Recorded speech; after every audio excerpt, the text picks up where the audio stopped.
You know what type of person grinds my gears and my dog's gears? He's included in this too. People pleasers.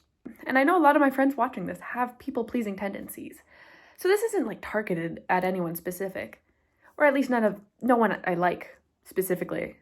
There's a lot of people I don't like that are people pleasers. We need to get over people pleasing. It's time we move on.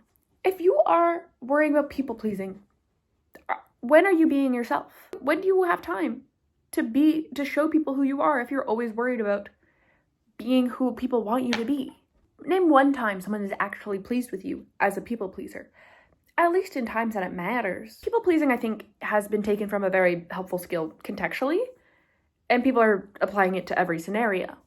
Now, don't get me wrong. There are times you should probably be people pleasing. You're trying to network for your job. You're trying to do your job and your boss is in. Yeah, I think a little people pleasing can be in order if you so see fit.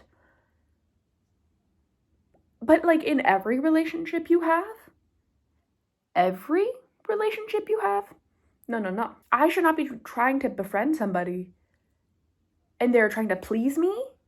They're trying to be the version of themselves that they think I want them to be. If I'm meeting someone for the first time, there's no version of them that I'm expecting because it's a new person. Be yourself. Be yourself. And maybe we get along and you're my new best friend and that's wonderful and fantastic. Or maybe we just don't get along. Maybe our personalities are not well matched. And that's okay. Not everyone needs to like you. I'm sure you don't like everybody you meet. So why are we trying to people please? Name one person on this earth that has ever pleased everybody. I'll wait. I feel like once a people pleaser finally gets in the practice of realizing in social situations that being yourself is actually the best thing you can be, they'll convert. Like, it's cliche. But I think there's a reason so many things are cliche. Because if they weren't something that was true, people wouldn't say it all the time. Be yourself. Let your personality shine. If people don't like you, then don't be around those people. It's not that hard. If you have to people please your family, sure. That's more nuanced. Within the context of friendship, or even romantic relationships, I know some people who are people pleasers when they are dating, and that is definitely wrong. You should not be dating people who you have to please all the time. They should like you for you.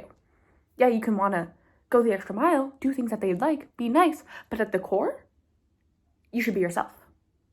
You should be who you are.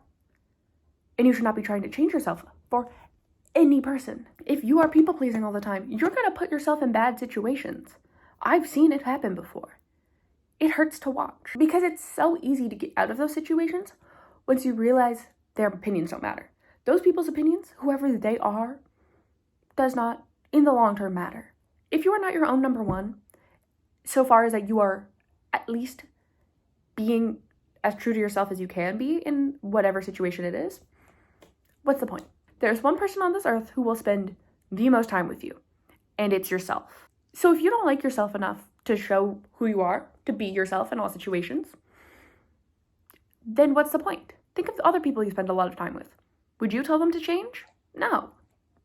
You can't control other people, and you sure can't control if other people like you. So just stop trying to please them. Be yourself.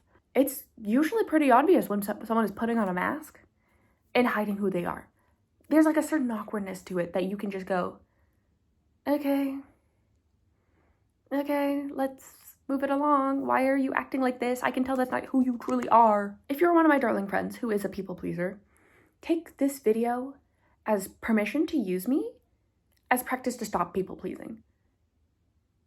Be decisive when we're trying to make plans. Say what you want to do. Be as weird as you want. This is a safe space. I don't need to be pleased. My whims, my desires are not something you have to worry about. A good friendship is a two-way street, and we should be both trying to make each other happy. But that's different from pleasing people. I don't want to be pleasant. Pleasant is boring. You know? Even if we might not get along in every single situation, what's important is if we are friends for a reason.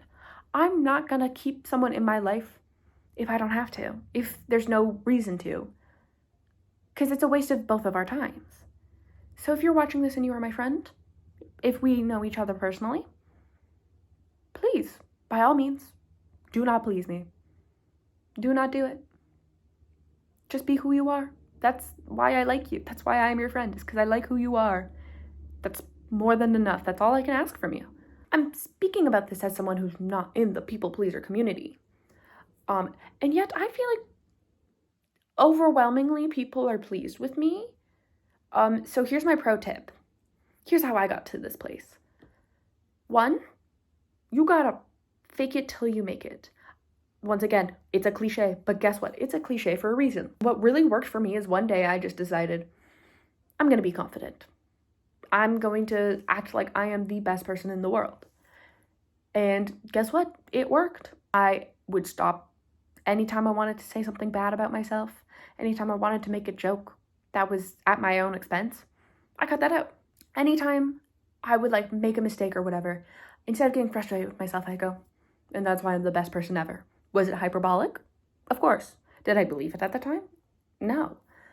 But if you keep saying these nice words to yourself, you're going to be hearing nice words about yourself, even if it's just coming from yourself. And it really does help if you say things aloud, if you put them out to the universe. Make your intentions known. Because also, when people hear you saying such good things about yourself, they're going to associate good things with you. You can affect how other people perceive you just by talking kindly about yourself. It's really, really quite easy. Even if you think you're weird, if you think you're cringe, who cares? People will put away your weirdness if you're just confidently weird. They'll get past whatever thing is cringe if you're passionate about it and happily passionate about it. Be cringe. Be cringe. Be weird. People like that. If you're confidently weird, if you're confidently cringe, you will attract other weird and cringe people as well. They'll see you as like a beacon. Your people will find you. It's really not that hard. Everything in this video that I'm giving advice on, I am practicing with what I preach. And I'd say I'm pretty successful. I have the reputation of knowing everybody. If you need something done, I probably know a guy who can do it for you. I sure didn't build this network by hiding who I am and by making sure everyone I know is pleased 100% of the time. They're not gonna be. I'm obnoxious. I'm quite obnoxious. But I know also when to reel it in.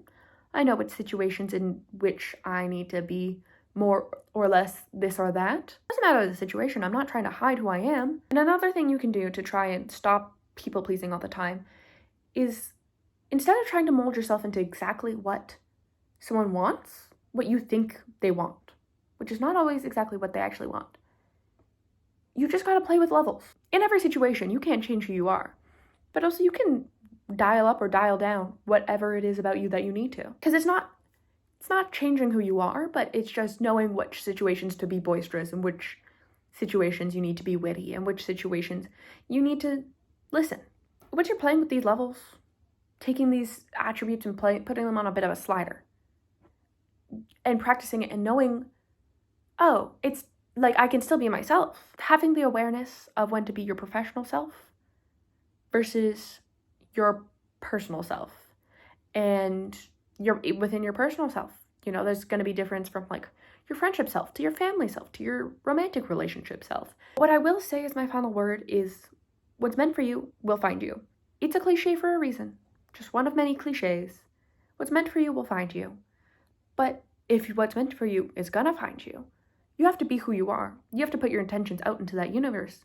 You have to be that beacon for that thing to find you. Thank you for listening. Go outside and assert yourself. Say no. Next time someone asks you what your preference is, be firm. Say exactly what you want. Good luck. I believe in you. Georgie, can you high five? Can you say hi? Okay, I think he really wants his treat. Georgie, speak. Speak. Georgie, can you speak? George, speak. Speak. Speak. Oh, speak. Speak. Georgie, speak. That's his new trick. That's his new trick that I'm teaching him. Good job. Good job.